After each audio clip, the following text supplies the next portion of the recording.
June 12, 1944. Carentan, Normandy. Dawn crawls over a town that barely exists anymore. The rain from the night before has turned the streets into rivers of mud and brick dust. Broken shutters hang like flags of surrender from gutted windows. Smoke rises from every block, thick with the smell of burned cordite, plaster, and bodies that neither side has yet found time to bury. Private Jack Dwyer of F Company, 506th Parachute Infantry Regiment, moves carefully through the ruins of Rue Hallgate. He keeps his M1 Garand tight to his shoulder, finger alongside the trigger guard. 2 days of house-to-house fighting have turned the 101st Airborne's first real city assault since D-Day into something old and medieval. Everywhere, the echoes of hidden rifles. Behind him, Lieutenant Boone checks the street ahead through field glasses.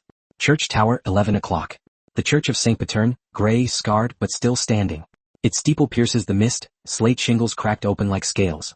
The square beneath it is pocked with shell craters. Boone lowers the glasses. That's where the bastard's been firing from. They've lost 4 men in the last hour. Not to machine guns, not to artillery, but single shots that echo from nowhere. Sniper fire that pins every head and halts all forward movement across Carentan's center. Whoever's up there has the entire American advance boxed in. White phosphor's not touching that tower, mutters Dwyer. He's thinking of the potshot his squad took earlier. The flare went wide, punching a hole in the roof but finding nothing. Guy must be sitting behind the clock face. Boone smirks without humor. Then we'll just have to wind it backward. At 6:50 they make their move. Dwyer takes the left wall of the main street, staying low behind a wrecked French cart. Sergeant Red Harkins signals from across the way, flanking right. The air is full of suspended dust, still settling from the previous night's artillery. They reach within 50 yards of the church when the first shot whistles down. It misses Dwyer by a hand's breadth, sparks flicking off the cobbles. Another follows instantly, cutting through Harkins' helmet lip and dropping him flat. Sniper. Tower. Someone yells. Dwyer drops behind a stone trough.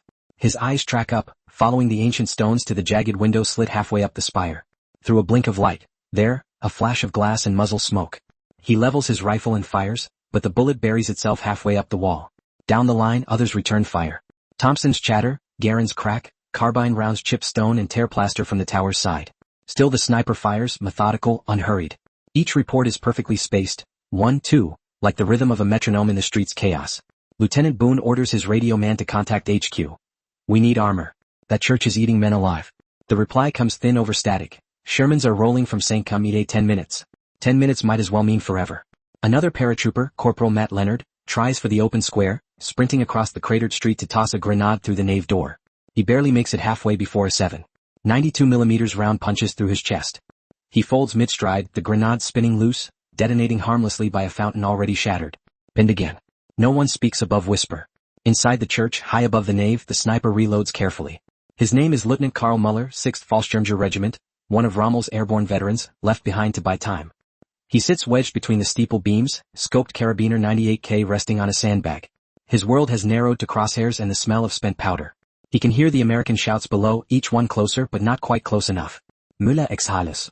Beneath him the church bells hang shattered, one cracked clean down its flank by shrapnel. He imagines for a moment they'll never ring again unless he fires the clapper himself. Another silhouette flashes in the rubble. He squeezes, the trigger breaks clean. Below, Dwyer feels the round whip the air by his ear. He slams his back against a wall, breath shallow. Boone curses. That son of a bitch has got the whole company backed into a corner.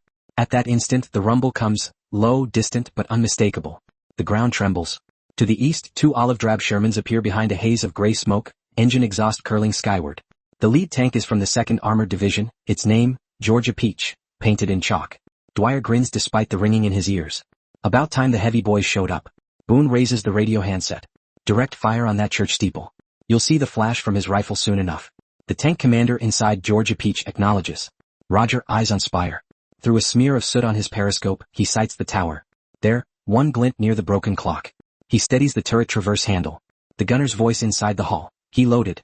Send it. The 75mm gun barks, flame punching 3 feet out of its barrel, the recoil flinging dust across the square. The shell arcs over the street, half a second of flight, then strikes the steeple midway right beneath the belfry window. The world turns white with dust and thunder. Stone fragments rain down like hail on every roof for a full 10 seconds. Ceiling timbers collapse inward. The entire upper section of the steeple folds over on itself. When the smoke clears there is no flash of glass, no trace of muzzle fire. Only the gutted skeleton of a clock face hanging crooked over open air. The sniper's gunfire ceases. A stunned silence holds across the square. Then a single shout from someone behind Dwyer. He's down. Tower's down. Boone exhales slowly. Good shooting, Peach. Damn good. The church smolders, bells half buried in dust. Rain starts again, sizzling over hot metal. Through binoculars Dwyer searches the ruin. He spots what might be a fragment of cloth, gray tunic caught on the crossbeam that once held the bell rope. He lowers the glass and mutters, "That's one ghost less in Normandy." The route to Carentan's center opens at last. The paratroopers begin to move again, rifles low, boots echoing in flooded streets. Behind them, Georgia Peach, idles, barrel still aimed at the church's black throat. They pass the square in silence, each man glancing once at the rubble that had spoken death from its shadowed heights. Somewhere among the chiming rain and rubble, the broken bell shifts and rings once, softly by accident. June 13, 1944. The morning after the tower fell, Carentan belongs halfway to neither side. Smoke from tank shells still hangs low over the rooftops, curling through the cathedral ruins. The 506th Parachute Infantry Regiment picks its way through the square, rifles slung at the ready. Rain has turned everything to gray paste, ash, plaster and blood blending into one. Sergeant Red Harkins, his bandaged helmet streaked with soot, moves first through what's left of the church. The nave is open to the sky, pews splintered, candles scattered in the mud. Through his boots he can feel the crunch of brass from spent German cartridges. His men hang back cautious. Private Dwyer peers through a fractured doorway. "Still feels wrong," he murmurs. "Like the bastards waiting for round two." But there's no sound except the drifting rain and the creak of the tower's shattered frame. "Clear," Harkins says softly. They find what's left of the sniper near the altar, half buried in rubble where the belfry collapsed. The scope of his rifle is still attached, lens cracked like the glass he died behind. Harkins whistles low. Hell of a perch. One man held up an entire company. Boone enters behind them, mud soaking his field jacket. He doesn't speak for a long while. He just stares up at the hole where daylight pours through the roof. "Told HQ we were losing a battle to a ghost," he finally says. "Guess I wasn't exaggerating." Outside, the Shermans idle near the canal bridge. Beyond them lies open countryside and the last defensive ring before Carentan's relief road. German paratroopers of the 6th Fallschirmjäger Regiment have dug in there, desperate and skilled, waiting to counterattack. In a quiet moment against the tank's track, Dwyer lights a cigarette. The smoke tastes like dust and cordite. Around him, men of his platoon clean their rifles, share dry rations and rub the ache from their hands. 2 days without sleep has turned even the joking quiet. Over the hiss of rain, a distant hammering starts up, German mortars from the hedgerows east of St. Cum. The sound echoes across the open fields. Boone drops the radio handset back onto his maps. They're probing again. They'll want their town back before dark. The snipers were only the nerve ends of something larger, a counterpunch gathering under camouflage. By midday the Germans come. Across the open approach from the north, green-gray figures emerge through mist and smoke, crouched low in hedgerow ditches. Their machine guns chatter, not in sustained bursts but cruel, measured strings, aimed fire, the mark of veterans. Fallschirmjäger units that once fought in Crete now fight street to street in Normandy. Bullets whip through the town's outer streets, clanging off chimneys. The paratroopers of the 506th feed belts through their Brownings and fire back from broken second-story windows. Over the wall of a collapsed bakery, Dwyer sees movement, a German squad dragging an MG-42 into position near the canal bridge. He steadies his rifle, sights just under the brim of a helmet and squeezes. The figure crumples. The others scatter.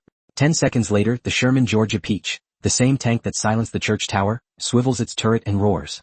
A shell hits square on the machine gun nest, ripping mud and men in every direction. Peach rolls forward in gear 1, treads clinking over cobblestone. Commander Captain Ross waves from the turret.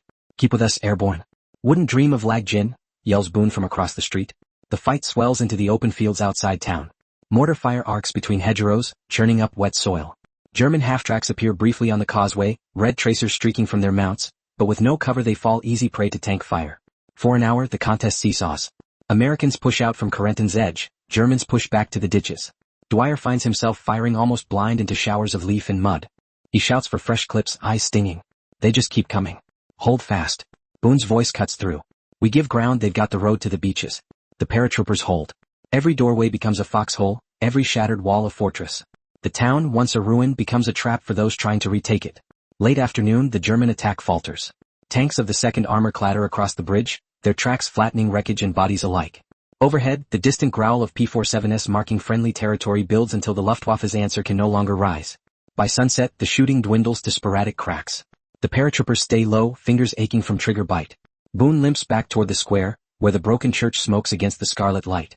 "Guess we're parishioners now," he tells no one in particular. Dwyer leans against a doorway, his ears ringing. "You think he was the last up there?" Boone glances upward to the steeple's jagged crown. "Maybe," he says, lighting a cigarette from the ember of Dwyer's. "But there's always another tower somewhere. Always another set of eyes behind glass." As darkness settles, flares sputter above the town like false stars, fading to ash as quickly as they rise. Carentan, scarred, half-leveled, finally belongs to the 101st for good. The men sleep in the church's shadow, rifles across their chests. Rain falls steady, washing blood into the cracks of the street, filling shell holes until they look like small dark mirrors. In one of them, the broken bell from the steeple lies face down in water, silent at last.